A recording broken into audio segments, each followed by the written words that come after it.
Bíblia completa em um ano, dia 289. Marcos 4. Mais uma vez, Jesus começou a ensinar à beira-mar. Em pouco tempo, uma grande multidão se juntou ao seu redor. Então, ele entrou num barco e sentou-se, enquanto o povo ficou na praia. Ele os ensinou contando várias histórias na forma de parábolas, como esta. Ouçam, um lavrador saiu para semear. Enquanto espalhava as sementes pelo campo, algumas caíram à beira do caminho, e as aves vieram e as comeram. Outras sementes caíram em solo rochoso, e não havendo muita terra, germinaram rapidamente, mas as plantas logo murcharam sob o calor do sol e secaram, pois não tinham raízes profundas. Outras sementes caíram entre espinhos, que cresceram e sufocaram os brotos, sem nada produzirem. Ainda outras caíram em solo fértil e germinaram, cresceram e produziram uma colheita 30, 70 e até 100 vezes maior que a quantidade semeada. Então ele disse: quem tem ouvidos para ouvir, ouça com atenção. Mais tarde, quando Jesus estava sozinho com os 12 e os outros que estavam reunidos ao seu redor, perguntaram-lhe qual era o significado das parábolas. Ele respondeu: a vocês é permitido entender o segredo do reino de Deus, mas uso parábolas para falar aos de fora, de modo que mesmo que vejam o que faço, não perceberão, e mesmo que ouçam o que digo, não compreenderão. Do contrário, poderiam voltar-se para mim e ser perdoados. Então Jesus disse: se vocês não entendem o significado desta parábola, como entenderão as demais? O lavrador lança sementes ao anunciar a mensagem. As sementes que caíram à beira do caminho representam os que ouvem a mensagem, mas Satanás logo vem e a toma deles. As que caíram no solo rochoso representam aqueles que ouvem a mensagem e sem demora a recebem com alegria. Contudo, uma vez que não têm raízes profundas, não duram muito. Assim que enfrentam problemas ou são perseguidos por causa da mensagem, cedo desanimam. As que caíram entre os espinhos representam outros que ouvem a mensagem, mas logo ela é sufocada pelas preocupações desta vida, pela sedução da riqueza e pelo desejo por outras coisas, não produzindo fruto. E as que caíram em solo fértil representam os que ouvem e aceitam a mensagem e produzem uma colheita 30, 70 ou até 100 vezes maior que a quantidade semeada. Em seguida, Jesus lhes perguntou: alguém acenderia uma lâmpada e a colocaria sob um cesto ou uma cama? Claro que não. A lâmpada é colocada num pedestal, de onde sua luz brilhará. Da mesma forma, tudo que está escondido será revelado, e tudo que está oculto virá à luz. Quem tem ouvidos para ouvir, ouça com atenção. Então acrescentou: prestem muita atenção ao que vão ouvir. Com o mesmo padrão de medida que adotarem, vocês serão medidos, e mais ainda lhes será acrescentado. Pois ao que tem, mais lhe será dado, mas do que não tem, até o que tem lhe será tirado. Jesus também disse: o reino de Deus é como um lavrador que lança sementes sobre a terra. Noite e dia, esteja ele dormindo ou acordado, as sementes germinam e crescem, mas ele não sabe como isso acontece. A terra produz as colheitas por si própria. Primeiro aparece uma folha, depois se formam as espigas de trigo e por fim o cereal amadurece. E assim que o cereal está maduro, o lavrador vem e o corta com a foice, pois chegou o tempo da colheita. Jesus disse ainda: como posso descrever o reino de Deus? Que comparação devo usar para ilustrá-lo? É como uma semente de mostarda plantada na terra. É a menor das sementes, mas se torna a maior de todas as hortaliças, com ramos tão grandes que as aves fazem ninhos à sua sombra. Jesus usou muitas histórias e ilustrações semelhantes para ensinar o povo conforme tinham condições de entender. Na verdade, só usava parábolas para ensinar em público. Depois, quando estava sozinho com seus discípulos, explicava tudo para eles. Ao anoitecer, Jesus disse a seus discípulos: vamos atravessar para o outro lado do mar. Com ele a bordo, partiram e deixaram a multidão para trás, embora outros barcos os seguissem. Logo, uma forte tempestade se levantou. As ondas arrebentavam sobre o barco, que começou a encher-se de água. Jesus dormia na parte de trás do barco, com a cabeça numa almofada. Os discípulos o acordaram, clamando: Mestre, vamos morrer, o Senhor não se importa? Jesus despertou, repreendeu o vento e disse ao mar: Silêncio, aquiete-se. De repente, o vento parou e houve grande calmaria. Então Jesus lhes perguntou: Por que estão com medo? Ainda não têm fé? Apavorados, os discípulos diziam uns aos outros: Quem é este homem? Até o vento e o mar lhe obedecem. Marcos 5. Assim chegaram ao outro lado do mar, a região dos Gerazenos. Quando Jesus desembarcou, imediatamente um homem possuído por um espírito imundo saiu do cemitério e veio ao seu encontro. Esse homem morava entre as cavernas usadas como túmulos e ninguém conseguia detê-lo, nem mesmo com correntes. Sempre que era acorrentado e algemado, quebrava as algemas dos pulsos e despedaçava as correntes dos pés. Ninguém era forte o suficiente para dominá-lo. Dia e noite vagava entre os túmulos e pelos montes, gritando e cortando-se com pedras. Quando o homem viu Jesus, ainda a certa distância, correu ao seu encontro e curvou-se diante dele. Então soltou um forte grito: Por que vem me importunar, Jesus, Filho do Deus Altíssimo? Em nome de Deus, suplico que não me torture. Pois Jesus já havia falado ao espírito: Saia deste homem, espírito impuro. Jesus lhes perguntou: Qual é o seu nome? Ele respondeu: Meu nome é Legião, porque há muitos de nós dentro deste homem. E os espíritos impuros suplicaram repetidamente que ele não os enviasse a algum lugar distante.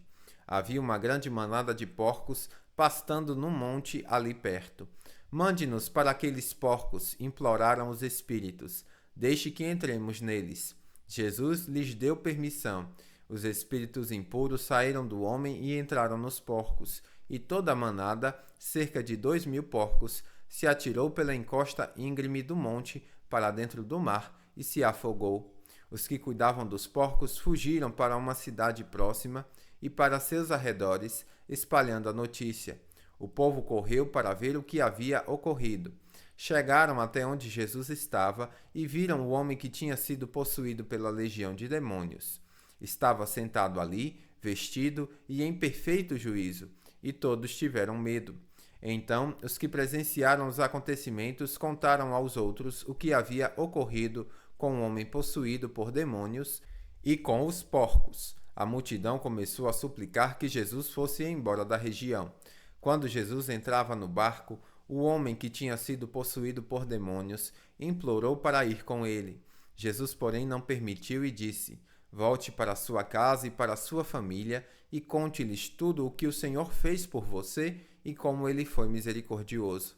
Então o homem partiu e começou a anunciar pela região das 10 cidades quanto Jesus havia feito por ele, e todos se admiravam do que ele dizia.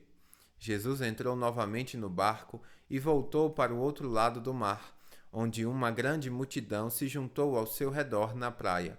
Então chegou um dos líderes da sinagoga local, chamado Jairo.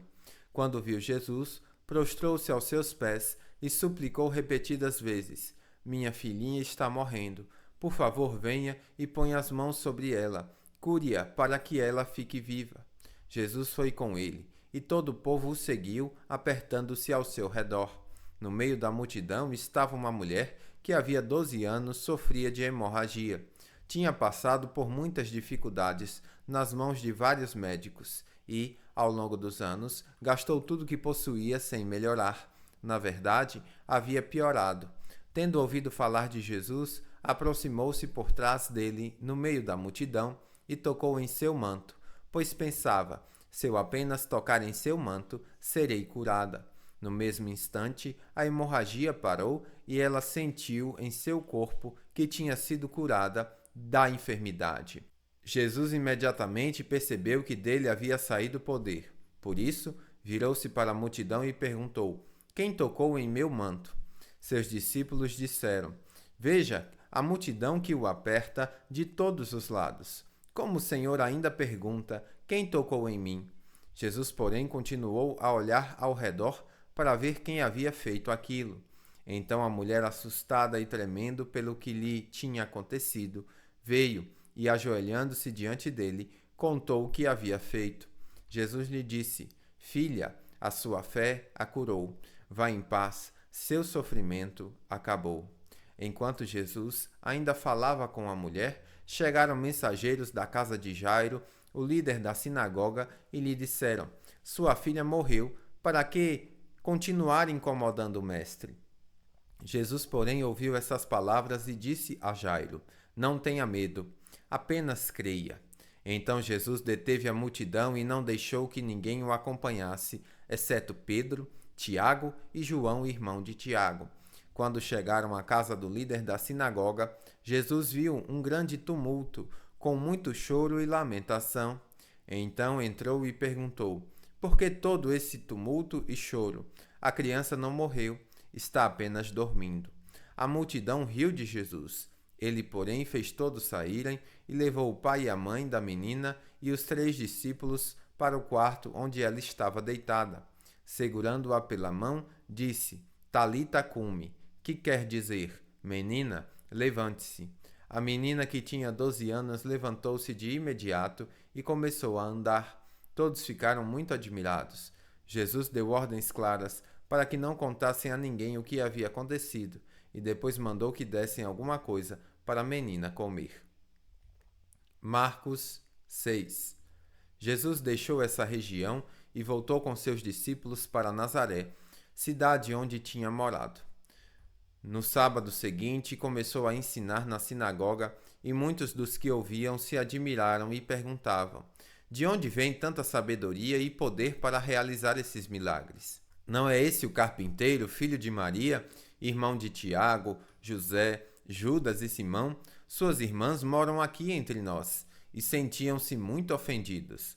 Então Jesus lhes disse: Um profeta recebe honra em toda parte, menos em sua cidade e entre seus parentes e sua própria família. Por isso, não pôde realizar milagres ali, exceto pôr as mãos sobre alguns enfermos e curá-los. E ficou admirado com a incredulidade daquele povo. Então Jesus percorreu diversos povoados, ensinando a seus moradores. Reuniu os 12 e começou a enviá-los de 2 em 2, dando-lhes autoridade para expulsar espíritos impuros. Instruiu-os a não levar coisa alguma na viagem, exceto um cajado. Não poderiam levar alimento, nem bolsa de viagem, nem dinheiro. Poderiam calçar sandálias, mas não levar uma muda de roupa extra. Disse ele: Onde quer que forem, fiquem na mesma casa até partirem da cidade. Mas, se algum povoado se recusar a recebê-los ou a ouvi-los, ao saírem, sacudam a poeira dos pés como sinal de reprovação. Então eles partiram, dizendo a todos que encontravam que se arrependessem. Expulsaram muitos demônios e curaram muitos enfermos, ungindo-os com óleo. Logo, o rei Herodes foi falar de Jesus, pois todos comentavam ao seu respeito. Alguns diziam: João Batista ressuscitou dos mortos, por isso tem poder para fazer esses milagres. Outros diziam: É Elias. Ainda outros diziam: É um profeta, como os profetas de antigamente. Quando Herodes ouviu falar de Jesus, disse: João, o homem a quem decapitei, voltou dos mortos. O rei havia mandado prender e encarcerar João para agradar Herodias. Ela era esposa de seu irmão Filipe, mas Herodes tinha se casado com ela. João dizia a Herodes: É contra a lei que o Senhor viva com a esposa de seu irmão. Por isso, Herodias guardava rancor de João e queria matá-lo, mas não podia fazê-lo, pois Herodes o respeitava e o protegia, sabendo que ele era um homem justo e santo. Herodes ficava muito perturbado sempre que falava com João, mas mesmo assim gostava de ouvi-lo. Finalmente, no aniversário de Herodes, Herodias teve a oportunidade que procurava. Ele deu uma festa para os membros do alto escalão do governo, para seus oficiais militares e para os cidadãos mais importantes da Galileia. Sua filha, também chamada Herodias, entrou e apresentou uma dança que agradou muito Herodes e seus convidados. Peça-me qualquer coisa que deseje e eu lhe darei, disse o rei à moça, e prometeu sob juramento: eu lhe darei o que pedir, até metade do meu reino. Ela saiu e perguntou à mãe: o que devo pedir? A mãe lhe disse: peça a cabeça de João Batista. A moça voltou depressa ao rei e disse: quero a cabeça de João Batista, agora mesmo num prato. O rei muito se entristeceu com isso, mas, por causa do juramento que havia feito na frente dos convidados, não pôde negar o pedido. Assim, enviou no mesmo instante um carrasco com ordens de cortar a cabeça de João e trazê-la. Ele decapitou João na prisão, trouxe a cabeça num prato e a entregou à moça, que a levou à sua mãe. Quando os discípulos de João souberam o que havia acontecido, foram buscar o corpo e o colocaram numa sepultura. Os apóstolos voltaram de sua missão e contaram a Jesus tudo o que tinham feito e ensinado. Jesus lhes disse: vão sozinhos até um lugar tranquilo para descansar um pouco, pois tanta gente ia e vinha que eles não tinham tempo nem para comer. Então saíram de barco para um lugar isolado, a fim de ficarem a sós. Contudo, muitos os reconheceram e os viram partir, e pessoas de várias cidades correram e chegaram antes deles. Quando Jesus saiu do barco, viu a grande multidão e teve compaixão dela, pois eram como ovelhas sem pastor. Então começou a lhes ensinar muitas coisas. Ao entardecer, os discípulos foram até ele e disseram: este lugar é isolado e já está tarde. Mande as multidões embora, para que possam ir aos campos e povoados vizinhos e comprar algo para comer. Jesus, porém, disse: providenciem vocês mesmos alimentos para eles. Precisaríamos de muito dinheiro para comprar comida para todo este povo, responderam. Quantos pães vocês têm? Perguntou ele. Vão verificar. Eles voltaram e informaram: 5 pães e 2 peixes. Então Jesus ordenou que fizessem a multidão sentar-se em grupos na grama verde. Assim, eles se sentaram em grupos de 50 e de 100. Jesus tomou os 5 pães e os 2 peixes, olhou para o céu e os abençoou. Então, à medida que ele ia partindo os pães, entregava-os aos discípulos para que os distribuíssem ao povo. Também dividiu os peixes, para que todos recebessem uma porção. Todos comeram à vontade. E os discípulos recolheram 12 cestos com os pães e peixes que sobraram. Os que comeram foram 5.000 homens. Logo em seguida, Jesus insistiu com seus discípulos que voltassem ao barco e atravessassem o mar até Betsaida, enquanto ele mandava o povo para casa. Depois de se despedir de todos, subiu sozinho ao monte para orar. Durante a noite, os discípulos estavam no barco, no meio do mar, e Jesus sozinho em terra. Ele viu que estavam em apuros, remando com força e lutando contra o vento e as ondas. Por volta das 3 da madrugada, Jesus foi até eles, caminhando sobre o mar. Sua intenção era passar por eles, mas, quando o avistaram, caminhando sobre as águas, gritaram de pavor, pensando que fosse um fantasma. Ficaram todos aterrorizados ao vê-lo. Imediatamente, porém, Jesus lhes disse: não tenham medo. Coragem, sou eu. Em seguida subiu no barco e o vento parou. Os discípulos ficaram admirados, pois ainda não tinham entendido o milagre dos pães. O coração deles estava endurecido. Depois de atravessarem o mar, chegaram a Genazaré. Levaram o barco até a outra margem e desceram. As pessoas reconheceram Jesus assim que o viram. Quando ouviam que Jesus estava em algum lugar, corriam por toda a região, levando os enfermos em macas para onde sabiam que ele estava. Aonde quer que ele fosse, aos povoados, às cidades ou aos campos ao redor, levavam os enfermos para as praças, suplicavam que ele os deixasse pelo menos tocar na borda de seu manto, e todos que o tocavam eram curados. Bíblia completa em um ano, final do dia 289.